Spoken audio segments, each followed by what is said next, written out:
பண்றாரு. ஸோ இதுல வந்து அவர் ரொம்ப சிம்பிளா நமக்கு புரிய வச்சிருக்கிறாரு எப்படி வந்து நம்ம நடந்துக்கணும் அப்படின்னு சொல்லிட்டு.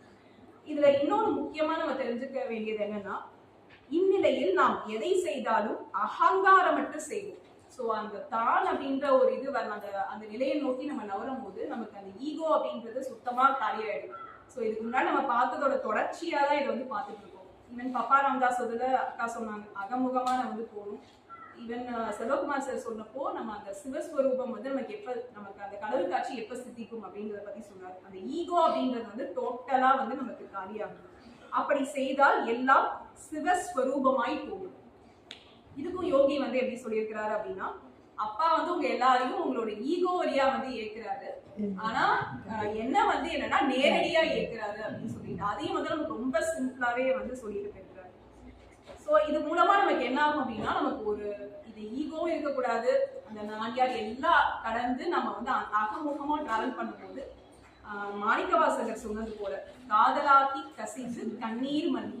ஸோ அந்த நிலையை வந்து நம்மளால வந்து ஈஸியா வந்து அடைய முடியும்.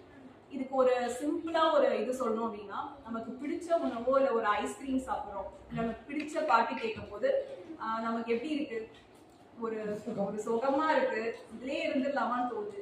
ஏன் அந்த இடத்துல அப்படி இருக்கு? நம்மளோட அங்க ஐ வந்து காணாம போயிட்டேன், நான் வந்து காணாம போயிட்டேன்.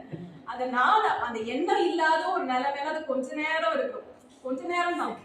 சோ அந்த ஒரு சின்ன கேப் கிடைக்குது, அந்த கேப் வந்து நமக்கு சுகமா இருக்கு. அப்போ நம்ம இதுல என்ன பண்ணோம் அப்படின்னா, இப்ப எல்லாம் நம்ம எதுக்கு ட்ரை பண்ணிட்டு இருக்கோம், இந்த கேப்ப வந்து எக்ஸ்டெண்ட் பண்ணணும்.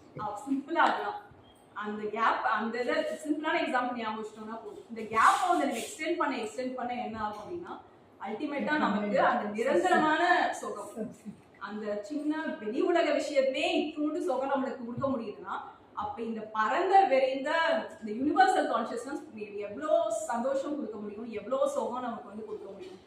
அதை நோக்கி தான் நம்ம எல்லாருமே டிராவல் வந்து பண்ணிட்டு இருக்கோம்.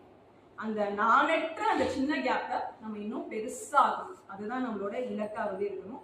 அந்த இலக்கு நமக்கு பூர்த்தி ஆகும்போது நமக்கு எல்லாமே தெரியும். அப்பா சொன்ன மாதிரி அது எக்ஸ்பீரியன்ஸ் மூலமா தான் கிடைக்கும்.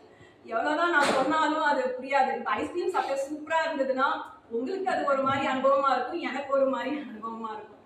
அதை வந்து நம்ம உணர்ந்து பார்க்கணும். அந்த எக்ஸ்பீரியன்ஸ் மூலமா தான் வந்து நமக்கு எல்லாமே கிடைக்கும். ஸோ அந்த ஏதுமற்ற யாவுமற்ற அந்த எண்ணங்கள்லாம் இல்லாத ஒரு நிலைமையை வந்து நமக்கு அடையும் போது ஒரு ஆழ்ந்த அமைதி, ஒரு மௌனம் அது நமக்கு வந்து சித்திக்கும்.